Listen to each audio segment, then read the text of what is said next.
Hello and welcome to another episode of Forward Cameras Camera Tutorials. Please subscribe to support what we do. We love to post new videos and teach everyone about all these wonderful vintage cameras. So that really helps us keep doing this. Check out our website, forwardcameras.com, for our store where we sell these cameras and more other vintage items. So let's get started. So today we're going to be talking about this Sears KS 500. Now, the thing is, Sears had a number of really cool cameras, and don't let the name Sears kind of get in the way of buying one of these things. They're made by authentic camera manufacturers. So this one is made by Ricoh, which is a famous Japanese manufacturer.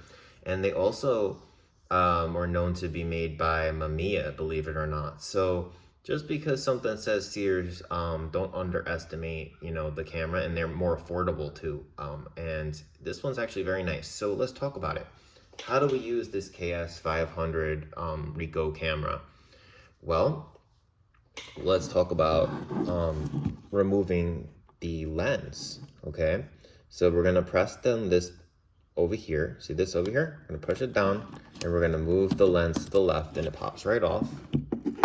And we can get a number of lenses. I believe this is, I think it's a K-mount lens, so you can use Pentax lenses if I recall correctly on this one, but I'd have to check that again. We would push this, right, this dot with this dot over here, align the red dots to pop it back in. So I have to take a look again. There we go. And it snaps right back in place. To focus the lens, we would move the lens back and forth over here, right? To change the aperture, we would move the aperture over here, okay? And the shutter speed is a max of 1/500th of a second, all the way down to 1/8 of a second. And bulb mode for long exposures, right? So if we set this up on a tripod at night, we can take photos of like streaks of cars, right? We can take star photos, right? And to use bulb, by the way, you would have to have this on a tripod, and you would need to have a cable release that feeds into here, which is the shutter button, and you can press for however long you want to expose the photo for with that. So that's kind of a nifty feature of this camera. Notice there's not as many shutter speeds on this camera, so it's a little bit more of a student camera, someone who might be getting started with SLR cameras, but that's still a really nice one. And to select the shutter, to select the film speed, it's on this dial over here. So in the United States, when we're talking about film speed, it's ASA or ISO, right, in digital cameras. But in Europe, I think it's DIN. So more likely, if you're in the US, I'm just going to be talking right now about this, right? So you would move this, right, this little sort of circle here. See how there's an arrow to whatever speed it is by pressing down this button here, and it clicks, see? And then you would release. So usually I'm using Kodak Tri-X, right? So I'm going to move it to 400 speed, but that's up to whatever you use on your film speed, and that depends on the film you use. And we want to also talk about, like, how do we use this camera? Well, it's a mechanical camera, so it will work no matter whether you have a battery or not. Right here, listen, all of the film speeds are working fine, right? But the light meter inside, which tells you the proper exposure, it's like a needle that goes up and down that tells you whether you're underexposed or overexposed. That requires a battery. So you would pop the battery in the bottom here, and you can use a coin to open this up and, pop it in and screw it back in.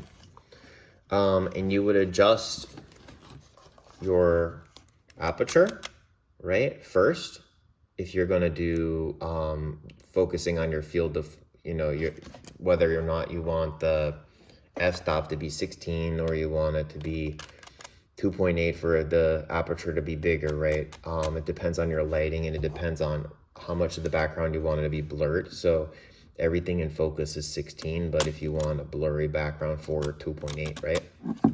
And then you would look at your light meter, right? And if it's overexposed, it goes up. If it's underexposed, it goes down. And if it's in the middle, it's good. And so you would want to adjust your shutter speed until you get that arrow in the middle, right? And vice versa. So if you're dealing with a fast moving object, right? Maybe you want to move the shutter speed first to 500, or right?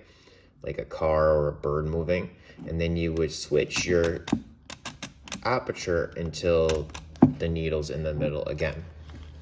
So it's a manual camera, and it's mechanical, which means it's cool. So if, like, let's just say your battery dies, you can use your light meter on your cell phone to expose the camera and switch the aperture and the shutter speed, and the camera will still work no matter what. So that's a good part about this camera. The other thing that's good is that it has a tripod, like a timer. So you can put the camera on a tripod over here. You can switch this timer down, cock the shutter, right? And then you would press the shutter button down so that the camera can actually take a photo of you in a group of people, right? So you would first focus it, do the, exposure settings properly, and then you would click this and wait. And you can listen to the shutter go off when the timer's done. Hear it? That means that it took a photo of you with a group of people. So you would wait until it's done, right? And in order to take a photo, you have to put film in the camera, right? So that's important. So how do you do that? You open up the camera by taking this out and then popping it all the way. And you'll notice that if I do that, it will pop open. You pop your film inside here. And then once you're done popping your film inside, you're gonna lock it in place, right? So this will be the bottom of the film spool. You pop this down so it's locked. You move the film flush against the back, and then you feed it into this little area over here. And then you're going to, once it's fed in, you're gonna advance it, right? And it's gonna get flush against this back over here. And you're gonna close the door until it clicks, and that means it's closed. You're going to check the top. Over here it tells you how many photos are left. So right now this particular camera is reading improperly, right? It should reset to S, but usually it will go back to S. And you keep advancing until you get to the first frame. But this one's not telling me how many, right? Because there's an issue with this one. But that's okay, it still works. And that's all there is to it. And when you're done with all your photo taking, you have fun, right? You come to the end of your spool, 36 frames or 24 frames. You're gonna press this button here on the bottom to rewind. You're going to rewind the camera all the way, right? But, oh, sorry, you couldn't see that, right? Over here, there's a little sort of area where you lift it up and you rewind until it clicks and it's back inside that, right? All the film's inside the spool. You open it again, right? And then it's open, voila, you take it out, you put your new film inside, and you're ready to shoot again, right? And for taking flash photos, there's a detachable flash you can buy separately, right? You pop it in the hot shoe here, and you move this to 1/60th. See how it's red? It's there for a reason, to tell you could use the flash with only 1/60th of a second, right? And that's how you use the camera. And the flash will go off as soon as you take a photo.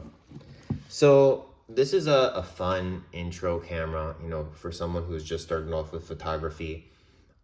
It's nothing fancy, but it's actually pretty cool because, whenever you see Sears, most of the time they're made by like an actual camera manufacturer, and you can get them at a much better price. So that being said, please subscribe to our channel to support what we do. Check out our Instagram @forwardcameras, our Twitter @forwardcameras, and our store forwardcameras.com.